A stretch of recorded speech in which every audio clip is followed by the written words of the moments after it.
Oh, by the way, I may eventually send you up there for a second one.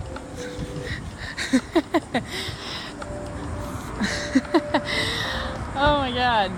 Alright, I'll tell you, because I started laughing and feeling a need for this because it's so funny, because I was just thinking like a few weeks ago how much I wish someone would fucking ask me that fucking question. Oh my goodness. But ask a question again? Oh, you want me to ask you again? I was like, yeah. Okay. Yeah. So, why did you move to St. Augustine? And then it was funny because I choked.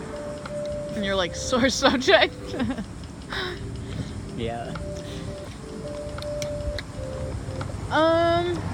Well, funny story. Alright, so it all started with a man named Sky Captain Gannon. AKA John Gannon. Sky Captain Gannon. Who I met at a Renaissance festival. And I was certified, and I was pushing him to get certified. For Scuba. okay. And working with Sky Captain, a man named John Jay reached out to me. John Jay has autism like me. And John Jay says, you should be a mermaid. Because like I was already doing all the YouTube videos. She's like, you know, you convinced me I could do a business doing that. And how good I was and stuff. So like, and I bought into it. It's like, that motherfucker's right. And he told me of this girl who was selling a tail like a few weeks later. He started off as a YouTube commenter, I'm pretty sure though. And then, one day, after I bought the tail that he helped me get, which I sneaky got, by the way, I bought the tail from Merbella, aka Raven. They were raising money for their wedding. And they wanted $300 for the tail. And they weren't answering my messages, and I was really upset that they wouldn't sell to me. I couldn't figure it out. At the time I was young and I thought, oh, it's because I'm already like a model or whatever, like they don't want a model becoming a mermaid, and then like, you know, they don't want me like mixed in or whatever. However, I didn't know, but she was selling a Mertailor tail, which is like another tail maker. And I don't know if she was making tails at that time, so maybe that had something to do with it. Maybe she wanted me to buy one of her tails. I don't really know. But what I ended up doing was I was an asshole, and I wanted the tail really bad. I wasn't going to let this stop me. And I told Sky Captain to reach out and to throw in an extra $100. And of course they took it. They needed the money. I didn't care about the money. I just wanted to be a mermaid. The tail was too big, but when I got it, as soon as I got it, I knew that I was like, this is what I want to do. And I had been trying to contact Mertailor before, but yeah, I have autism and he has autism, and like we didn't know each other. It was just weird crossing so many times, and I knew him before he had before he had an office. Like you couldn't go get measured, you know. It's kind of a big deal though to spend. You know, I was a kid. Spent $3,000 on a mermaid tail, silicone prosthetic. Although I didn't really understand what it does, what it was, until like I looked into making them myself. And like when I was like, you know, working in his workshop, and yeah, like I see through that way. And he actually doesn't make them like that anymore. And it's kind of upsetting. Although so yeah, there's the mermaid story, okay, right? So like that story is a whole nother separate story. However, through that, okay, so after I become a mermaid, I actually end up meeting John Jay. I meet John okay, I guess there's significance. So I get my first silicone tail from Mertailor. I was doing I was a webcam girl. I was 18 and I took all the money that I made from that and I had saved or whatever, you know, and I bought my mermaid tail. Yeah. I did. Because I thought I was going to start a whole new business. And I did. And so people found out what I did. And they were like, You shouldn't be allowed to work with kids. You're a horrible person for what you did. You know? So I dealt with that. Okay, but that's just some of it anyway. That's a whole nother thing. And speaking of which, Inside Edition totally attacked me one time. They came to my house and filmed my submissive and me, and they warped the whole story on us. It was such a work. And then they turned on me, and they turned on me in my own house as they're filming. And before they published it, I called it out. Like, I said that they're gonna do this. But, yeah. And they were basically like making fun of the fact that I should let people know that, yeah, I do findom and that I'm a mistress or whatever, or like a dominatrix, or that I've done what's it called, bondage, shibari. I call it shibari. I mean, it's forms of art of expression and stuff like that. So there's a lot of stuff like that. Anyway, oh my god, there's so much more story. It's like, here, you have no idea. So I pay Mertailor the $26.50 or whatever for the mermaid tail, right? Speaking of which, I find out Mertailor is fucking coming to Florida, or like, okay, back up. All right, he lives in Florida. He's gonna have a booth at a public place where you can meet this guy. And then I'm thinking, oh my god, I'm gonna bring measuring tape. I'm gonna go meet Mertailor at the 65th Wiki Watching anniversary and see all of his tails and look at all my options and shop and buy my tail. That's what I'm gonna do. I'm gonna meet him. It's gonna be great. So yeah, we drive like hours up north or whatever to Wiki Watchy from South Florida to go meet Mertailor. I pay him, and he's like, oh, if you wanted to meet me so bad, we could have discussed something. And I was just, whatever. So anyway, so this is how it works out. So I tell him, listen, I want a rainbow, like a really colorful tail that has like every color. And he's like, well, we kind of need a base color. He's like, want me to use blue? It matches your eyes. I'm like, okay. So it turns out though, because at the time Mertailor was also in a relationship with a person who also makes tails now, named Marrowfins. And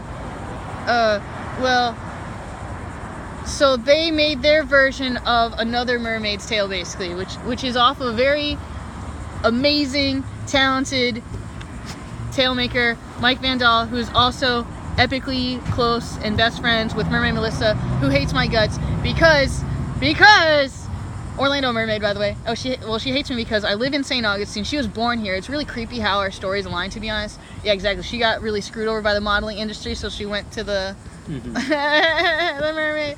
And it's the same story for me, except mine's a little bit more twisted, you know. Like exactly. Like I thought I wanted to work for Playboy, and then I found out the people that work for Playboy sleep with everybody, and I was like, oh, I don't really want to do that. Like it's been fun producing these kind of imagery, and then like I didn't want to produce that kind of imagery anymore because of the crowd that it attracted, or like I wasn't going where I wanted with my soul or whatever. Anyway, yeah, so I have this rainbow tail, and once I have the rainbow tail, I meet John Jay for the first time. Me and Sky Captain. John Jay comes down from Jacksonville, by the way. Jacksonville, comes and meets me at Blue Heron Bridge, Fort Lauderdale, and yeah, I have a picture of him holding me the day he met me, like in the tail. That I would not have been a mermaid without him. Nice. Okay? And all of that stuff, yeah. So, like, and he's how I found out I have autism, and like, he's a long stem of things. This older man, I want to say he's like 56 or whatever. He's Canadian. He's a cool dude. We're like pretty close. I used to hire him all the time to like handle the mermaid tank, you know, like because it was such a nuisance to travel with that, and like he would handle pH. That's actually what he did for a living. So we ended up becoming like kind of tight. And then, because I ended up buying a tank, and he kind of helped me. He helped me a lot. And then, actually, he brought me up here to St. Augustine. And being here, he took me to the ship called El Galleon, where we're going to take mermaid pictures. On the boat, I meet this, like, young dude who's, like, Rico Suave, like, super sexy, so I think at the time, you know, and, like, he's got the talk, right, whatever. He ends up being really nice and ends up carrying my tail and carries my tail to the car and all that stuff. And he says this line to me that's trying to talk to me or whatever, like to go, like, so he's like, hey, if you ever want someone to treat you like a queen, you know where to find me. I'm like, I'm sorry, I don't do one night stands. He's like, that wouldn't be a queen. And then he walked away. And I was like, oh my God, John Jay. Oh my God. And I was kind of like in a relationship with this person who actually was cheating on me with this other person that I knew. And like, so like I was kind of more open to the idea of like, oh my God, what if I could actually find true love and like I can leave all that behind or whatever. Of course I got lost in that storyline of a fantasy because that's like been a huge thing that for me. So yeah, so I meet this dude, and yeah, I ended up getting a job at the Ritz-Carlton on Amelia Island as a mermaid, as Princess Augustina, and I had to work this incredible storyline and talk to all these kids, and it was one of the most life-changing experiences because like I had some super smart kids, you know, because you have these super, you know, the higher class, wealthy families, and so this little girl, normally pretty well educated. yeah, she's so this young little girl with red hair. I'll never forget her like Viking spirit, man. She was asking me about prisons underwater, like taking care of like seriously like taking care of the criminals, the injustices of the world or whatever underwater. Like she was so serious. Future little senator right there. It was very powerful though. It was just like really touching, like where her soul was at and like how she cared about the people and stuff like that. So that's something like that I remember for that. Though, yeah, so that's what originally brought me to St. Augustine is all of that. Yeah, the job ended up falling through because that same ex-boyfriend or whatever that was cheating or whatever, his sister-in-law supposedly contacted Ritz-Carlton, let them know the truth about, you know, my name and my story, and oh, sorry, we need you to have $1 million liability insurance. That's what they tell you, you know? And then I, at the time, had denied a contract. They offered me a contract so I would have my business no matter what. And I was like, no. Not contracts. Because I hate contracts. I hate paperwork. So that happened. And then I was kind of in St. Augustine with this dude who ended up hitting me in the face with a shower curtain rod. Yeah, just not treating you like a queen in my book. Right.